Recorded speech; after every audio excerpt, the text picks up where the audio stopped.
Hello, this is Michael Hexter. Welcome to Politics 2100 here on YouTube. So, this episode I'm calling The GOP's Embrace of QAnon and the Psychopathic Pincer Offensive Against Effective Morality in Public Life.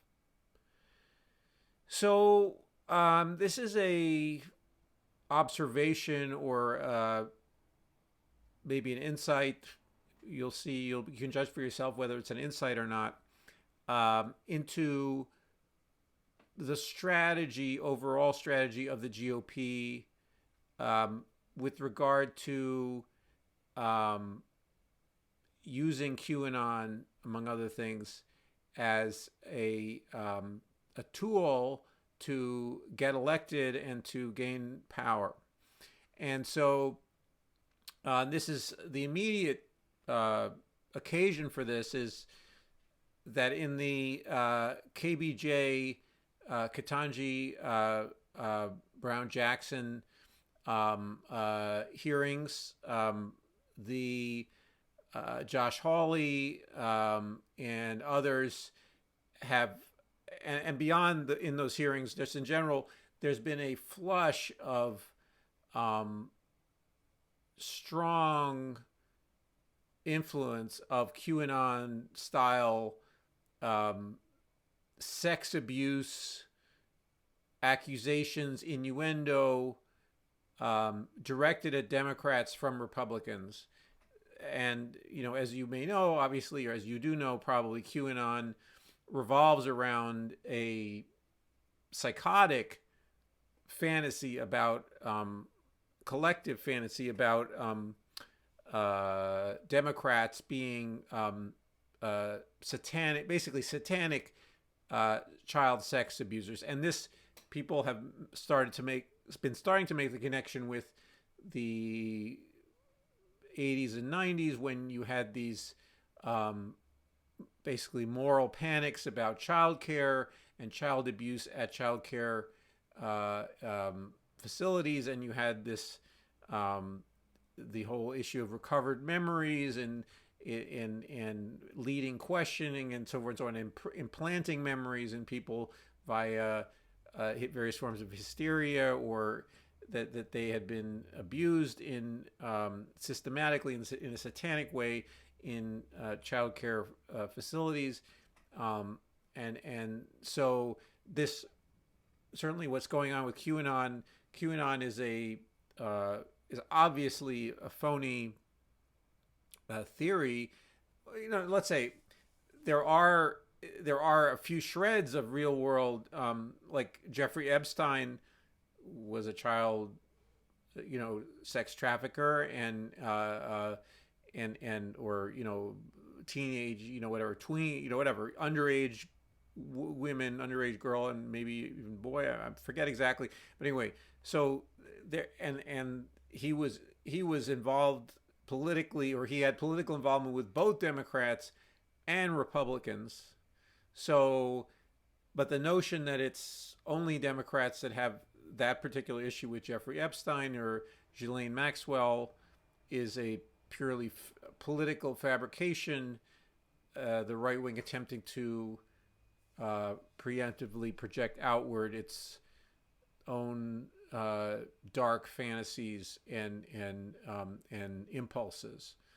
But anyway, the idea that this is a pincer is an idea that occurred to me recently when so I believe a pincer movement. So a pincer movement in military strategy is when you have two arms of your forces, your military forces, that impinge upon the enemy from two sides, okay, and that they are, maybe in communication with each other, maybe not, but still, you set out to create a pincer, create a multi-front battle with your enemy in order to divide their forces and to surround them eventually, or to do damage to them in some form or another, or not in some form, severe damage to them.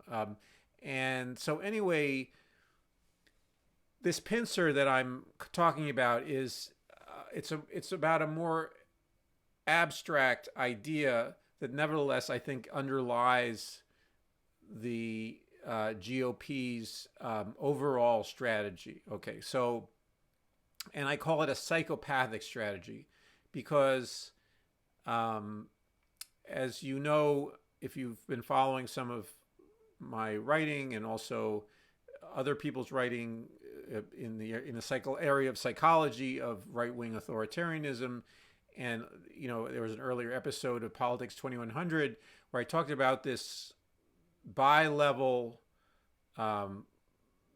psychological profile of the authoritarian personality, that the leadership is sociopathic or psychopathic. The psychopathic is a more manipulative, cold, calculating version of sociopathy, or it's a subdivision of sociopathy. And so where sociopathy is acting with reckless disregard for others and with no law, often breaking laws and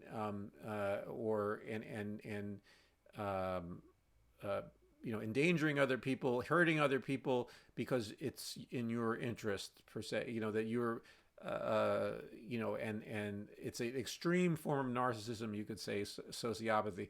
Well, psychopathy is still further development of that, where someone coldly calculates without any real empathy with other people. They might feign empathy, or people with psychopathy might feign empathy with others in order to manipulate them.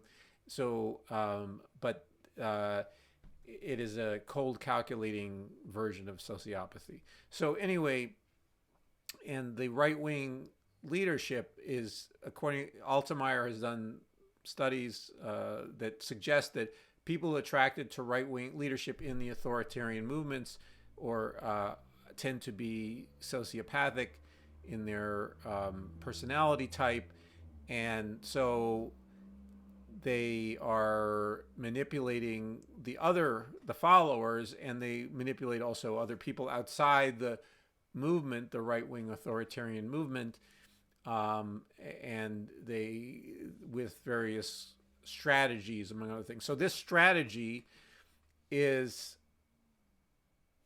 a kind of a global strategy of underlying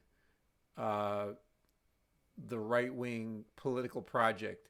And that project is to undermine and to make ineffective and to pervert, I would say even, an effective morality in governing, an effective connection of the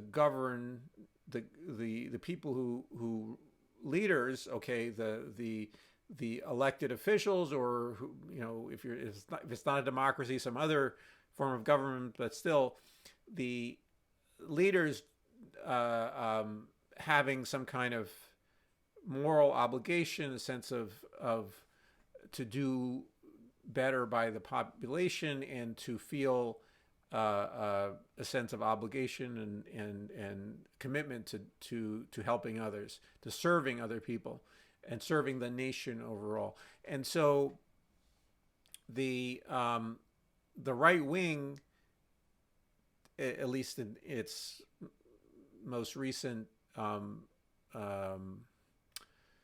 incarnations in the last 50, 60, 70 years in the United States, has tended to see the government as an alien force that is potentially the instrument of miscegenation, okay, of instrument for hated minorities and people who you the white, mostly white right-wing base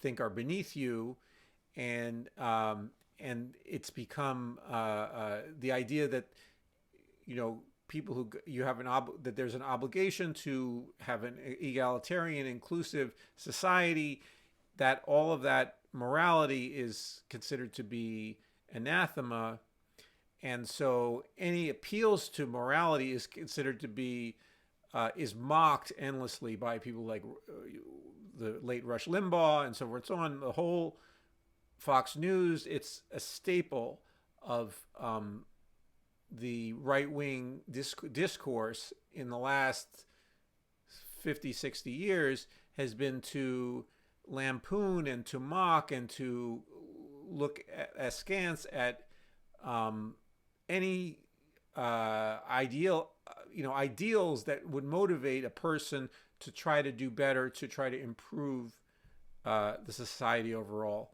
And that effective, what I call effective public morality, and even in one's individual life to do the same, that it's looked at cynically. It's looked at as though that is something that is always going to fail, is always and the right-wing media is filled with stories of people who are idealistic and then they fail in some form or another, or there's somehow you found the hypocrisy is the first line of defense. In other words, finding hypocrisy and saying that there's always this hypocrisy, that the people on the left never really believe what they're saying, that they never live it out 100%. So, and sometimes this is a real issue, and that I, as a progressive, think is there's a real problem there. But sometimes it's simply a ludicrous, childish demand that, why did you drive a car, in our society with the internal combustion engine, where 98% of the vehicles are internal combustion vehicles, and you say you're worried about climate change. I mean, I'm using just one example, from any number of different issues, that the right wing is always looking for this undermining of morality from the standpoint of saying, look, you said you were for this, but look, you did that, and sometimes that is not an unreasonable thing to point out about someone to someone, but the idea that they're saying the further the way the right wing does a logical progression from there is that they say, well, then morality, then you just better not even have an effective public morality, and so they want to blow up public effective morality. And so, and furthermore, I mean, there's an ideological, the free market ideology that is often associated with the right wing, or is not always. I mean, in parts of the fascist right wing, there are for a form of state acts for the sort of the tribe, that sort of the state is protecting the tribe, the privileged group, the elevated, people that's under attack from foreigners from outside or from beneath, from people of color who are or mysteriously from above by various often Jewish people, or shadowy elites, let's say, who tend to also be associated with being Jewish. So, but anyway, that case aside of that particular type of sort of fascist caretaker state, most of the time the right has had this view of government as being an entirely fallible instrument in the economy, and so therefore undermining this idea, the idea that you're undermining the morality that is the basis of government's actions to improve public welfare overall, or to improve even prosperity, to put more money in people's pockets, so forth and so on, that that needs to be dismissed because of we can call it a libertarian ideal, the libertarian notion, or the free market ideal, that we're all independent of government entirely, or we should be independent of government entirely in our in our economic lives. So anyway, so that also is it that corresponds, or that with this pincer, this one edge, one side of the pincer, okay, that I'm talking about here, which is to say, public morality never works. Government as an instrument of public morality never works. It never works in legislating various parts of, regulating any number of different things, but also in economics. But then also this other side of the pincer, okay, which I am thinking is a new thought, is also that basically spreading tales about the fallible, evil people that are on the opposition. The political opposition is evil. Okay, the political opposition is filled with people who are dripping with evil stuff. That it's almost a you think of the most vile, like child sacrifice or child sex abuse. You think of the most vile smear you can think of, and you apply it constantly to your political opponent. So on the one hand, so the pincer movement is on the one hand systemic in the sense of saying, there can be no morality that is effective, and so you're saying the positive case that people are making is it's never going to work. Okay, and then the other side is the people who are advocating for this are rotten to the core, and there's something so creepy and so vile to them. And this was a way that which KBJ was being smeared innuendo is being spread about her. But this will be constantly spread, and there's also a fire hose. The idea of it's been associated with Russian propaganda methods. I don't know if you can attribute only to Russia. I mean, repetition and it's sort of a kind of a public relations / or negative public relations truism or common sense that you constantly pump out your bilge, pump out whatever it is you're trying to, or pump out your positive messages one way or the other, but you try to flood the zone, so to speak. That's from Steve Bannon, okay, flooding the zone with shit. Okay, so this is the two, anyway, this pincer that I'm talking about is doing both of these things at once. So it's both saying the proposed actions of the left or the center now, really, but are always in vain, are always questionable or even dangerous, or even all the worst activities in history can be all the systems like fascism. You throw in, this is where the whole throwing again the kitchen sink at, so it's fascism, it's communism, it's everything. You constantly throw out and hope for, by the way, that your audience is ignorant. And in the United States, often due to our education system being so full of holes in many areas, including political education and history, and so forth and so on, that throwing out just bad words about systemic problems, and then talking about people and talking about how awful these people are and how they do the most awful things, and they are, but inventing them. So starting out with the goal of saying, I want to do this, I'm calling it a pincer movement. I want to undermine the public perception of these people by just suggesting the most awful things about them and continually pumping those things out.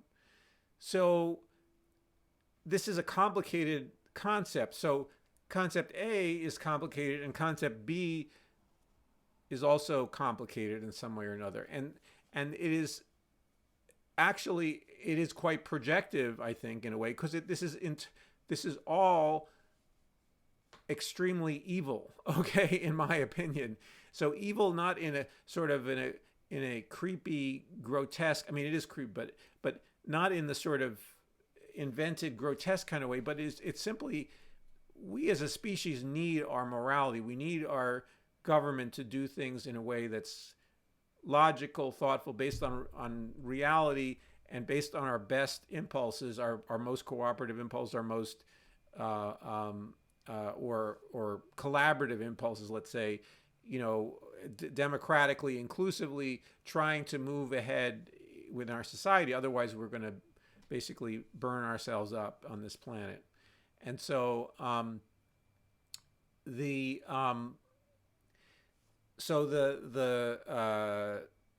this project, this to undermine the possibility, and to remove the possibility in people's minds, at least, of our ability to do this by saying, one,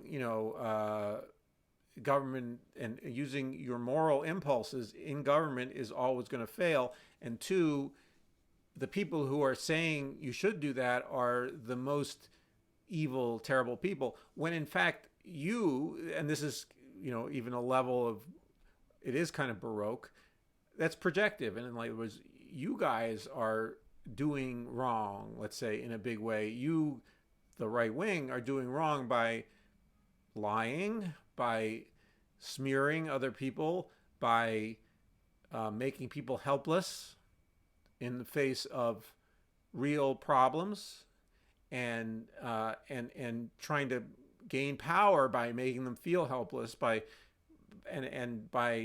for your own needs, okay, own selfish needs. So so now let me just move briefly, and then I'll finish up this video, and I'll probably return to this at some point. The ability of the Democrats to fight back against this is close to zero in terms, I mean, it's not zero, but the current Democratic Party is not interested in fighting very much, doesn't have the will to, it seems, to fight against the bad cops, let's say, or whatever. So I've used the good cop, bad cop paradigm to talk about these two parties and why the Democrats are protective of the GOP. So they would have to be non-protective of the GOP to comment on this and say, hey, look, you're trying to undermine common ethics and our use of our ethical selves to move our society forward, to make us work together better. You're trying to say that that's all in vain. That's all. Furthermore, you're saying, you're making up, and this is, where the Democrats would need to protect themselves and say, you're making up ridiculous things about our candidate for the Supreme Court or us or whomever. And meanwhile, your party has had some issues in this area. Okay. So, and why, look at you're being hypocrites, among other things. So there would have to be an ability to get into the weeds some, to get a little bit into the mud with the, you cannot, I think I'm providing a language that enables Democrats to at least think about this from a clinical, and not in the sense of we're in a clinic, but a scientific, maybe is a better word, a scientific way in terms of the mind, in terms of the political dynamics, a analytical, maybe is a better word, way to think about this. So you can not be tied up in the emotional turmoil, you Democratic politician or whomever, or let's say inspired grassroots activist or media activist or whomever, that you see what's going on, you see the chess moves that are being made, and you keep on creating a path to enlightenment, to a better society, which is currently is under enormous attack. Okay, the Enlightenment is under enormous attack. Our ability to create a better reality by working together and by also using the instrument of government to do so, to the degree it can, it's under attack. And I'm noticing that I think I see a pincer movement against it. And so to fight the pincer movement, the people who are being targeted, we need to say, hey, these people don't mean us harm, okay? They mean not only us harm, they mean the American people harm, okay? And that we're gonna break up the pincer, okay? We're gonna bust it up, okay? So the chance of that happening with the current Democratic leadership is next to zero, but I'm putting this out there, and maybe others will find other ways to phrase this that motivate, inspire people to really continue and up our game in terms of noticing the skullduggery on the other side, and to create a plan to break it up, okay, and to push it aside and to fight it, okay. So anyway, so that's some impassioned plea for me, maybe some analysis that helps, I don't know. Anyway, so please share your thoughts on this particular plea, analysis, diatribe in the comments below. Please like the video if you liked it. Please also subscribe to Politics 2100 if you are getting something out of these videos. And I look forward to seeing you in the next video.